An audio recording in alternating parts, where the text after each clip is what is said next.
Okay, good evening, everyone. Thank you for joining us for this evening's webinar, Remembering Vietnam, The Road to War. Greetings from Washington, D.C. My name is Katie Munn, and I will be moderating tonight's program.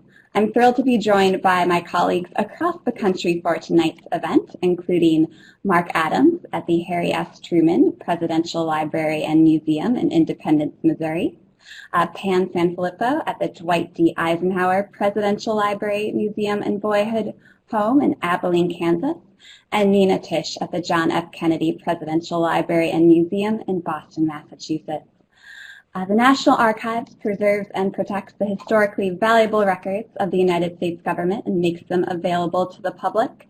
And during tonight's webinar, we are going to show how you can use these records to look at the United States' involvement in Vietnam through the lens of government policy. We will explore documents from the Truman, Eisenhower, and Kennedy administrations and ideas for how to bring these documents into your classroom.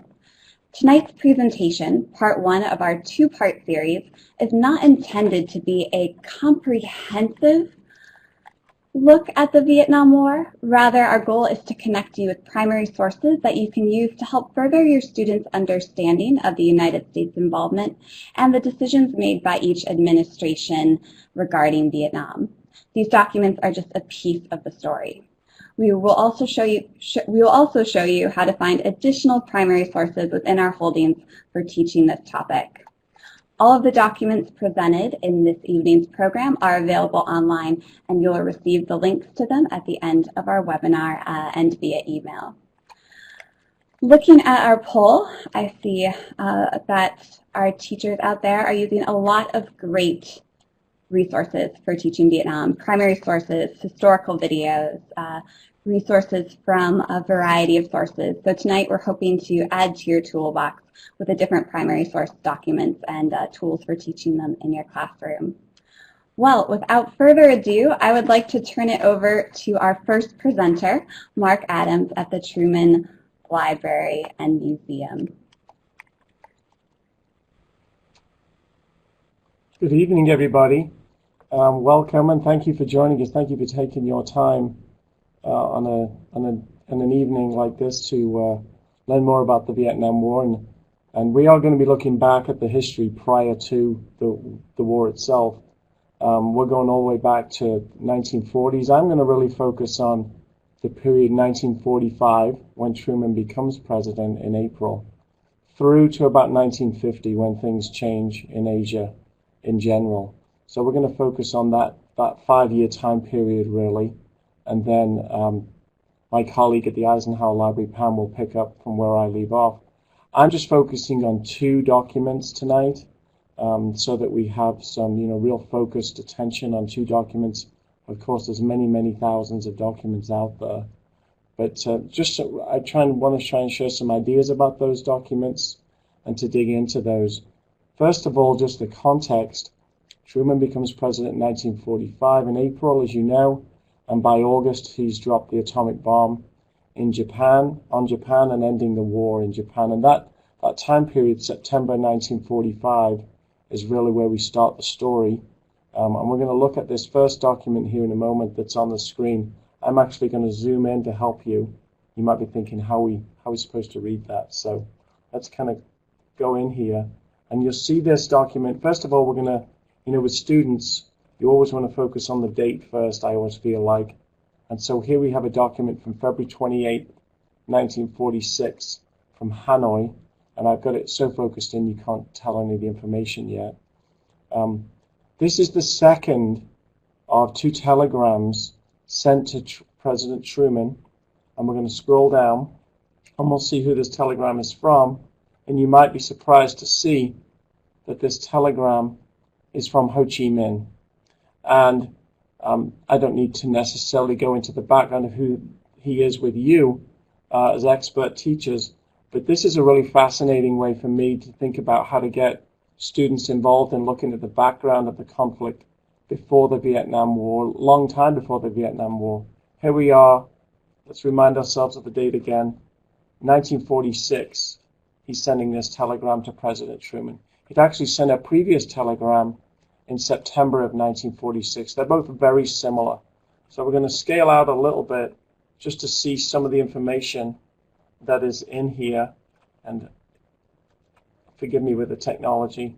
You can look at this through Docsteach, as Katie said, and you can see that he's sending this telegram to the President of the United States on this second line. And it's very short, so I think this is a good way to get students involved. We're looking at the conflict prior to Vietnam, and you can see some of the things that he's asking for from President Truman.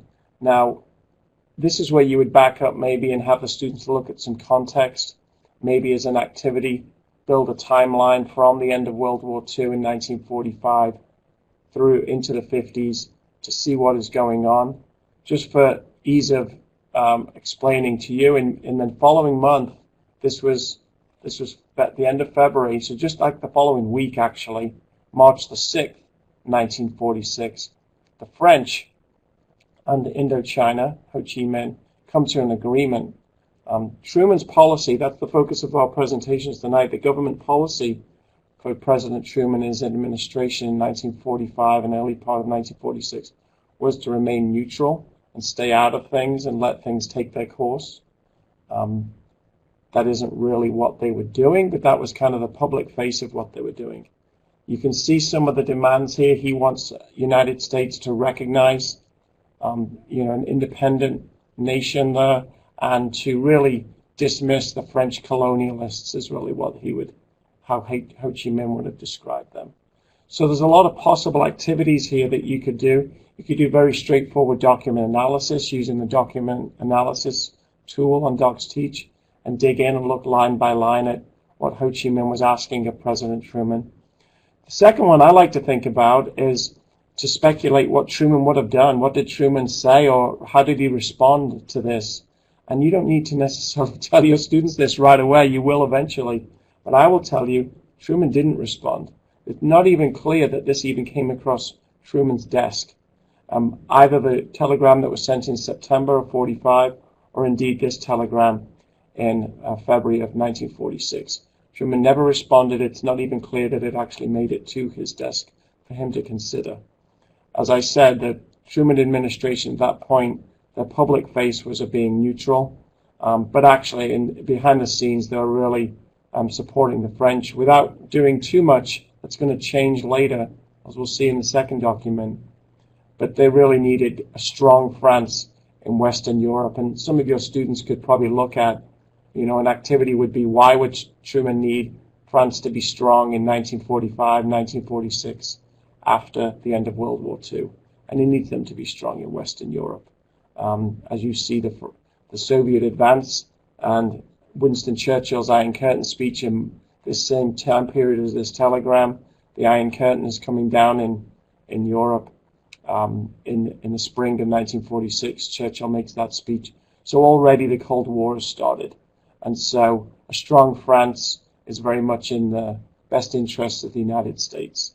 So that's my first document that you can look at. And I said, you can zoom in on these in Docsteach and see some of the detail, so you can see the kind of things that he's asking for. And then, maybe prepare a response from Truman. If he would have responded, what would he have said? And then after done that activity, say, well, actually, Truman never did respond. But things are going to change in this area. Really, Truman tries to remain neutral, as I said, but behind the scenes supporting the French. But then later in 1946, the negotiations between the French and Ho Chi Minh break down completely, leading to the beginnings of the French war with Indochina. And by 1947, 1948, those deterioration had led to the war. By 1950, Truman is fully in on the French side. And we're going to look at that on the next document. So Katie is going to transfer the next document for me. This is a longer document, so this is the opposite of the other one. This is a 14-page document. We're just going to look at some highlights today. And I think the students would get a kick out of this, mainly because this document, this one, as you can see from the date here, let me zoom in, is February of 1950. So we move forward in time. And you can see that it's called The Crisis in Indochina. There's this stamp on here Central Intelligence Agency. So this is a report, and it tells you at the bottom, produced by the Central Intelligence Agency. So this is where Truman is getting his information from. Now, for context, you would want your students to consider what has happened in 1949 and what happens in 1950 that changes the game here. So I'm going to pause while you think about that just yourself. I'm not going to put you on the spot and have you type in your responses. But 1949, the clue is China, and we have the Chinese Revolution. So you have this biggest country in the whole area of that part of Asia has become a communist country. That is obviously going to have an effect. They border just look at the map there, they border the north side of Vietnam as we know it today. And then in 1950, in the summer of 1950, North Korea invades South Korea. So two major developments in Asia that start to change the direction of the policy. And when Truman responds with the war in Korea and goes to the United Nations and gets support for putting ground troops there in the Korean War, at the same time, in the same request for money, he also requests for money to help the French in Vietnam and Indochina in that same summer of 1950. Let's just look at a couple of different things here. I think the students would, first of all, let me scroll through the warnings and the top secret nature of this. It's declassified number and the secrets. I think the kids get a lot of kick out of that. First of all, you can see who all of this memo and report was sent to. It's all of the important key players at the time. And then I just want to focus on a couple of paragraphs. And then first, this is a great document because it has a summary ahead of the 14 pages that you can look at. And I'm just going to show you a couple of things that in the summary from the CIA, where they say, if France is driven from Indochina, the resulting emergence of an indigenous communist regime in Vietnam in combination with pressures exerted by the new government of China and the Soviet Union can be expected to cause adjacent Thailand and Burma to yield to this communist advance. And then they make references to Malaya and Indonesia. Now, they're not using a particular phrase that we become very familiar with later, which is the domino theory. But if you look at that paragraph, and the students can speculate that.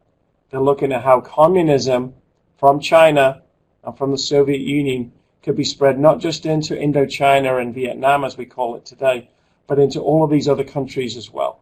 So an activity here would be to look at a map of that part of Asia and see how they would be affected and who was in charge of those countries at the end of World War II.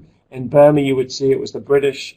When they mention the Philippines in a different part of the report, that would be the United States. There's Dutch colonies there. So they can really make a connection with what would have been, allies to the United States and their allies in Europe, and Britain and the Dutch and the French, and then say, wait a second, what's the threat here from China and the Soviet Union? So the main driving force was to stop this area becoming communist. Domestically, I'll finish with this, domestically, Truman was being accused of being soft on communism after the communist revolution in China. So domestically, that was something that he was being criticized for. So that's kind of in the area that you can look at this document and start to see the questions of the kind of advice Truman was receiving from the CIA and really, form the policy by 1950. So those two key areas as the students develop a timeline would be the end of the war there in 1945, then the Chinese Revolution in 49, and the Korean War in 1950, and how those outside elements really helped shape Truman's policy towards Indochina in that time period. With that, I'm going to turn it back to Katie, and we'll continue with our next speaker. Let's now hear from Pam at the Eisenhower Library, Museum, and Boyhood Home. All right. Great. Hi, everyone. So I wanted to start off with a quick poll that you should see on your screen. And I ask you to go ahead and vote on how many Americans did Ike send to Vietnam during his 8-year administration. While you're doing that, I'll start by setting the stage for the two documents I'm going to share with you today. First, Dwight Eisenhower, Ike, I'll call him that frequently, it's a lot easier, took office on January 20th, 1953, having won the election with a campaign that is remembered for his winning smile and the slogan, "I like Ike." But often forgotten are the leadership skills and toughness underlying that smile and popular slogan. So when he took office, there were several overarching questions specifically related to Vietnam that would come up time and again as Eisenhower and his administration worked to respond to the growing turmoil in Vietnam and subsequent requests for aid, both financial and military. Some of those questions included, was the current Prime Minister Diem the best and perhaps only available leader for that government? And as Mark mentioned, since the French still held Vietnam as a colonial territory, would the French support Diem or even a separate South Vietnamese state? Another question is, were French and American policies in Indochina compatible because it was a colony and America was kind of anti-colonial, at least under Eisenhower? And then finally, how and to what extent should the United States, either alone or with others, gamble on the success of Diem or any other opponent of Ho Chi Minh and the communists? So when I took office in 1953, there were 35 U.S. military advisors in Vietnam, part of what was called the Military Assistance Advisory Group, or MAG. However, that fall, Congress approved sending $385 million in aid to France for use in French Indochina the following year. So just to show how significant this amount was, that amounted to almost 80% of France's military costs in Indochina for 1954. So the U.S. was sending lots of aid. However, Ike refused to send troops in unilaterally, although Congress and the Geneva Agreement authorized increasing the MAG group to 342 U.S. advisors. So if you answered A to the poll, which 90% of you did, you are absolutely correct so far. But Eisenhower needed eyes and ears on the ground in Vietnam to kind of fill him in, somebody he trusted. So he sent General Joe Collins, who was nicknamed Lightning Joe, as his special U.S. representative. And Lightning Joe was in Vietnam for about 5 months and then returned to the White House to give his presentation to the president. And that's what our first document looks at here.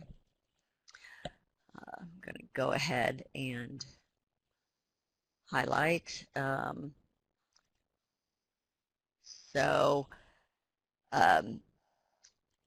With this document, you could use first the document analysis tool in Docsteach, and some of the questions you might ask students would include who's in attendance at this meeting. So we see that here with these individuals.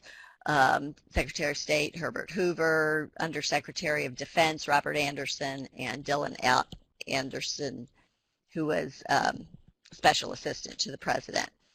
As go down, you might have students look at what are Collins's recommendations when he comes back from Vietnam and has to give his report to Ike and his administration. Does he come up with a perfect solution? What concerns are expressed by Eisenhower and Hoover as Collins is talking? And are any decisions made? So if we look at the document, we can see right off that Collins is saying the state of affairs in Saigon has reached the point where the continuation of the present government under Diem was no longer supportable. So right off the bat, it's kind of setting the stage for his recommendation to not back Diem anymore. Eisenhower, as we go down the document a little bit, whoops. Okay.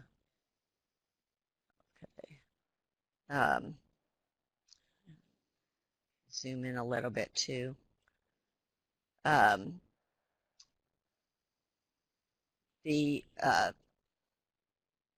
Eisenhower wonders if the French are actually undermining Diem's power and hurting his chances for success.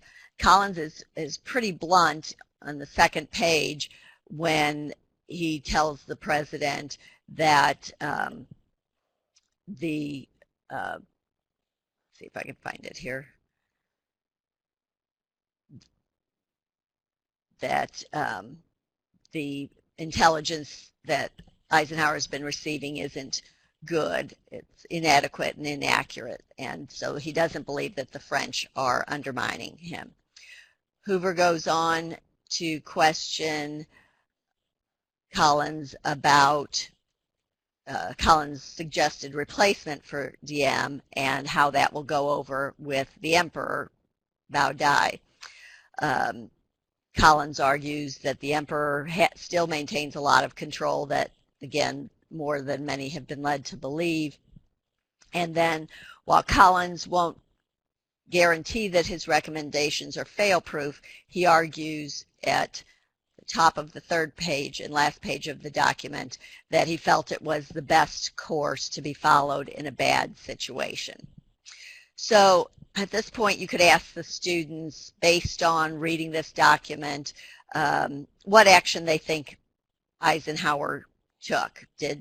Was he going to go ahead and take Collins's advice and suggest change in leadership, or was he going to continue to support Diem?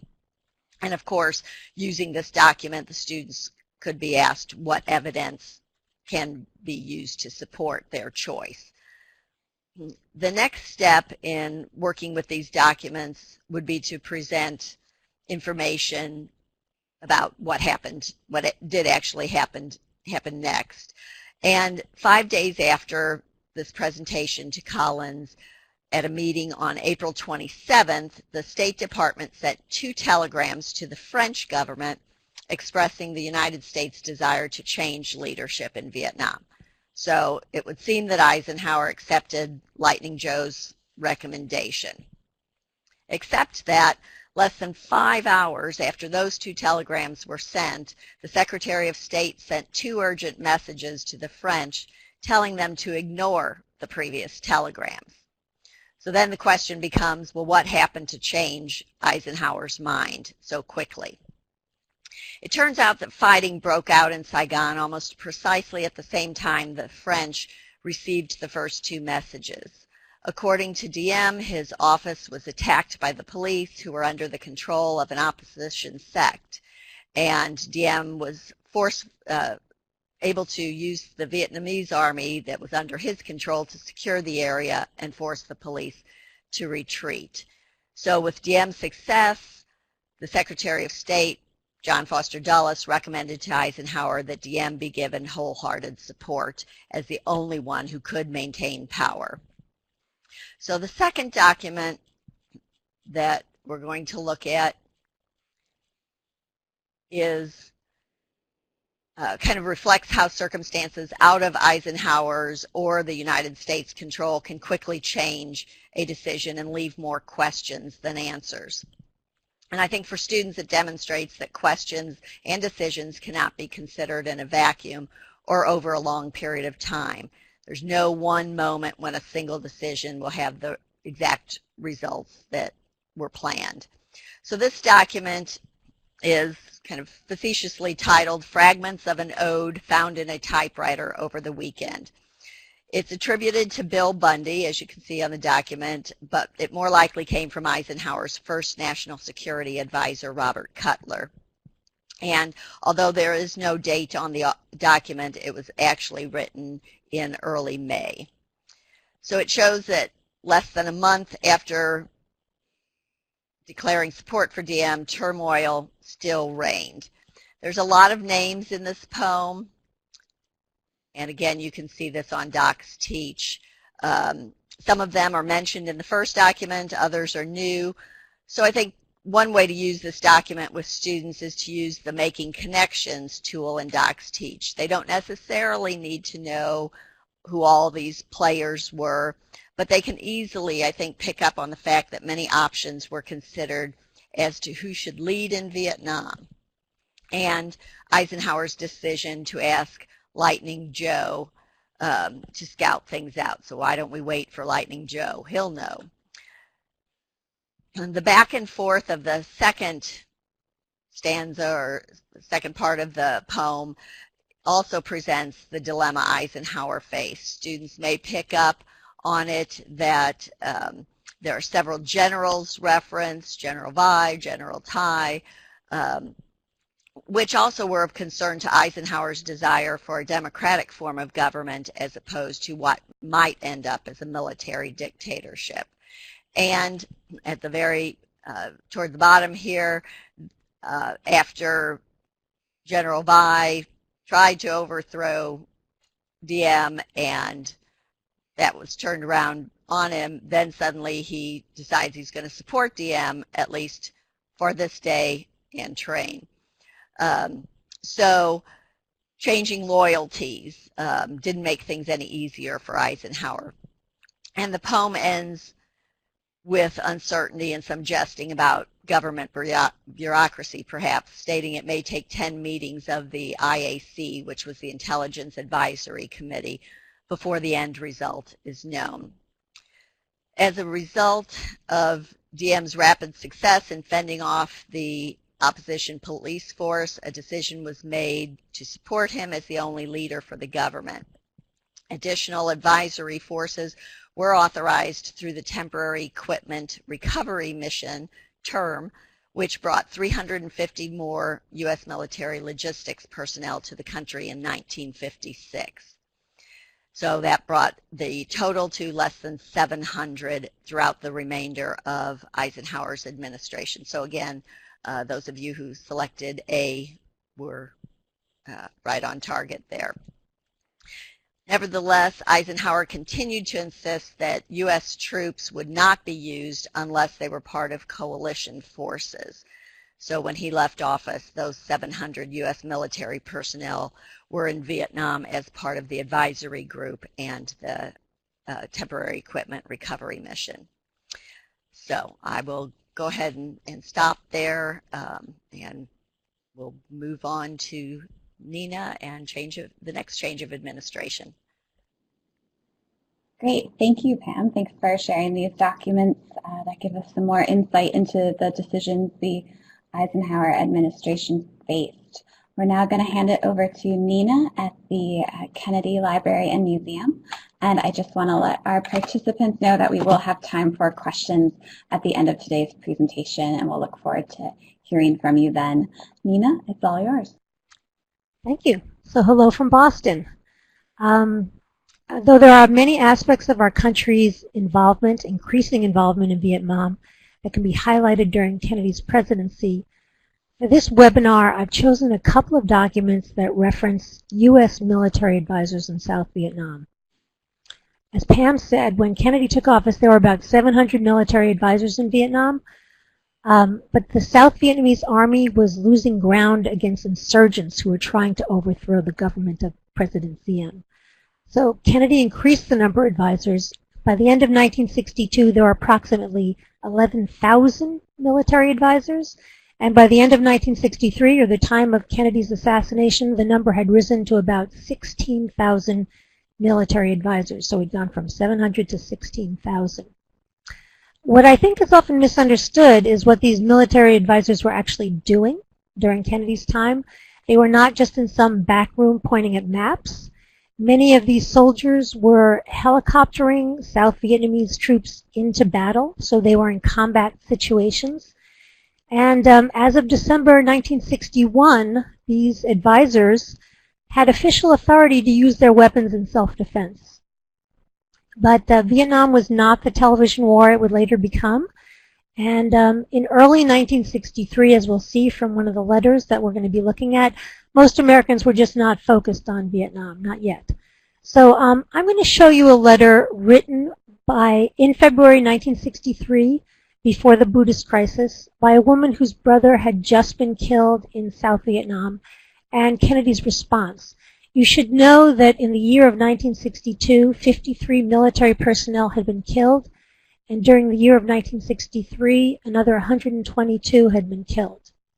I have a full lesson plan online using these two letters, but I'm only going to highlight a few of the aspects of the lesson plan, and I suggest that you go to our website if you'd like to see more suggested activities. So I have two versions of Mrs. Bobby Lou Pendergrass's letter to the President. One is in her handwriting, the one that she actually mailed, which is so much more interesting, and I really would suggest you use this version with your students. The other is a typewritten draft of that letter, which was provided to Kennedy's staff, and it's in our archives as well. And for our purposes for this webinar, we're going to take a look at the typewritten draft. So I'm going to give you a couple of minutes to look at the letter, and I'm going to ask a question for you. Is there anything you find surprising or unexpected in Mrs. Pendergrass's letter? So take a couple of minutes, think about it. You can add things to the chat room if you want.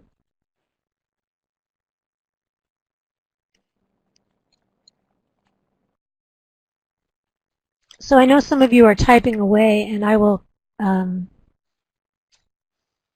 I think it's very interesting, some of the comments that you have. I think it's surprising that she suggests sending even more troops to Vietnam.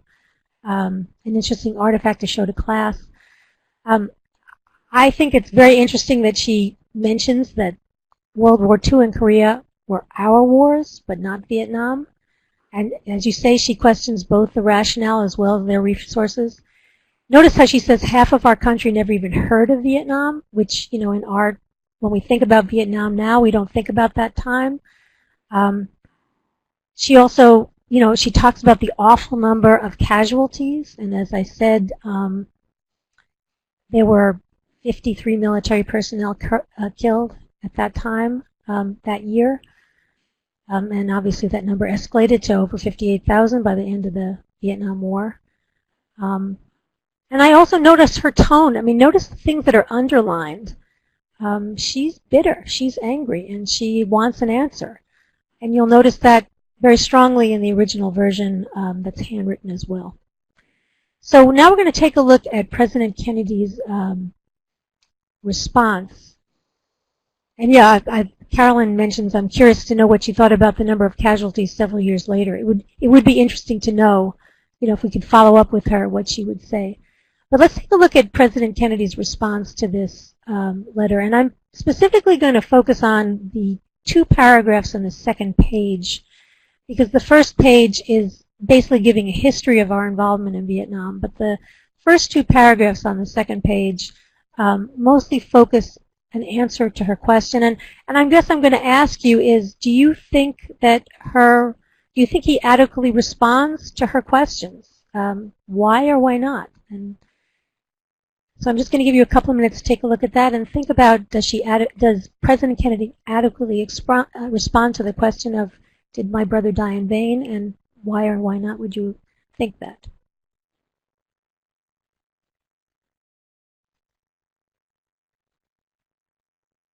So I'll give you one more minute. I know that you're typing away.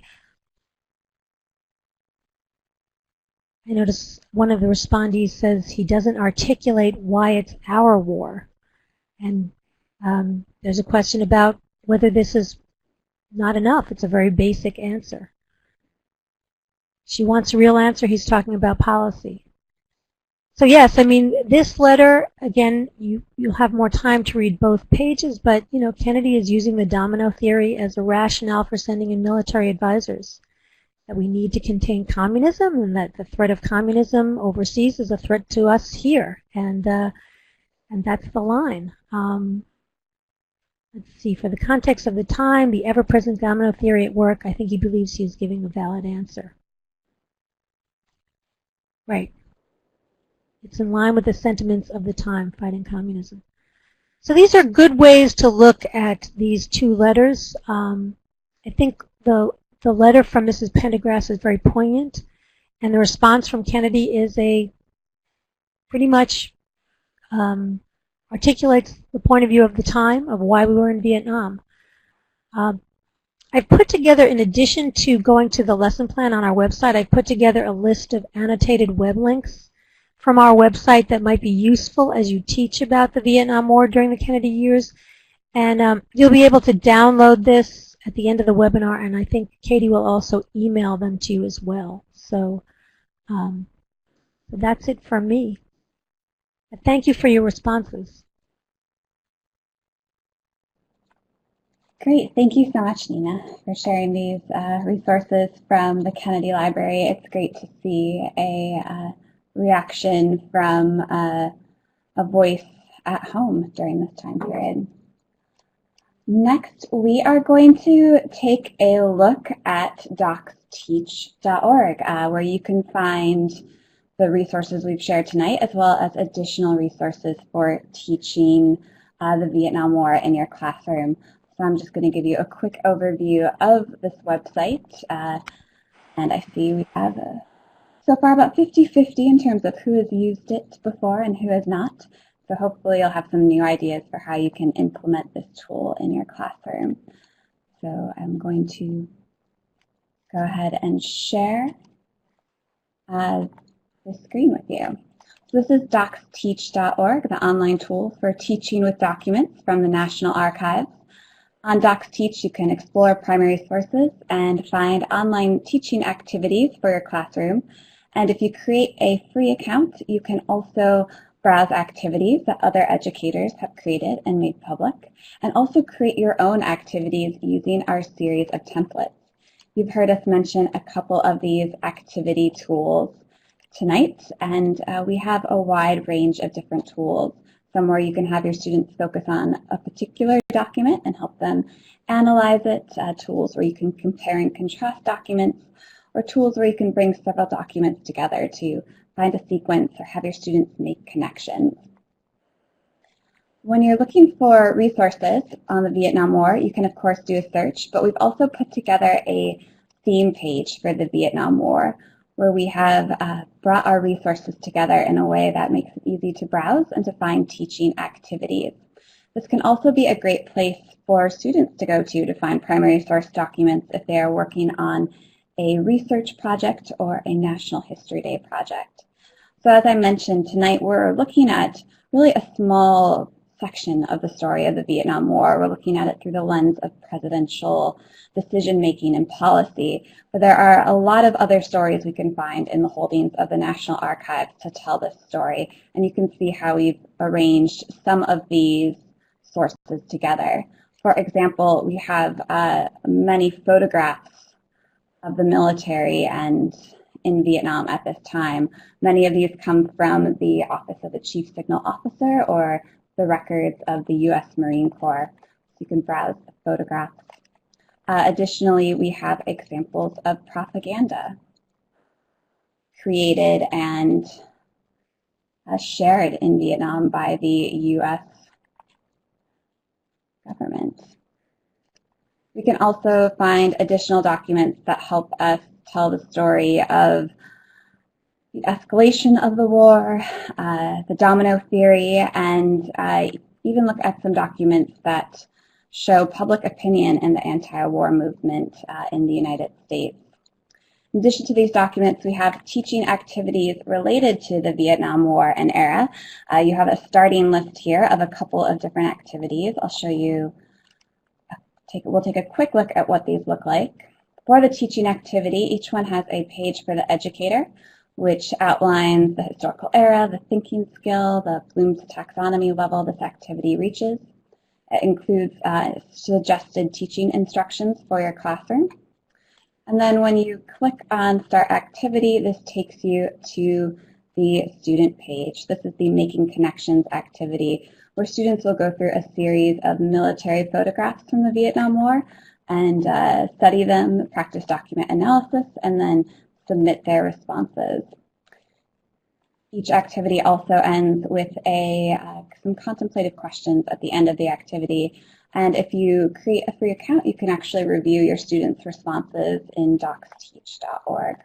This is an example of just one activity that you can find or create. we'll take a look at another one, which just gives you a sense of the Analyzing Documents tool, which I know Pam mentioned during her presentation. This activity walks your students through document analysis questions that are grouped as first meeting the document, observing its parts, and then trying to make sense of it.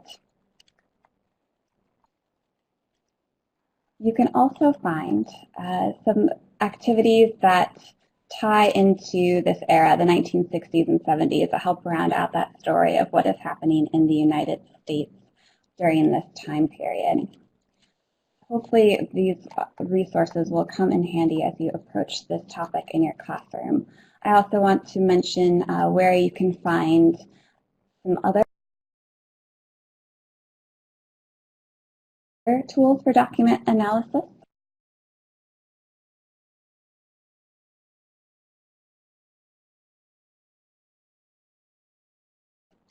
It's in the resources section. We have a series of worksheets, both for the novice or younger students or those learning English, as well as worksheets for the intermediate and secondary students that look at different types of primary sources and walk students through these same 4 steps of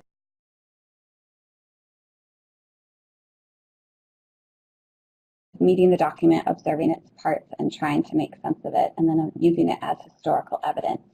You can apply these worksheets as a tool in Docsteach, or you can download the PDFs and share them with your students to complete in the classroom. So that is a quick introduction to Docsteach.org.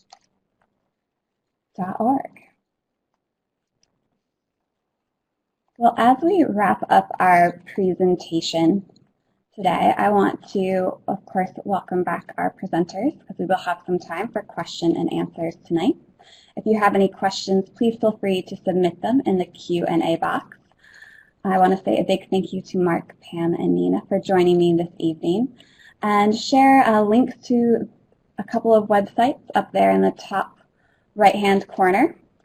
Also, hopefully, I know many of you will be joining us next week for the second part of this series, where we will look at the Johnson, Nixon, and Ford administrations. And then also just a little note that we have some current and upcoming exhibitions related to the Vietnam War. Remembering Vietnam, 12 Critical Episodes in the Vietnam War is opening here in Washington, D.C.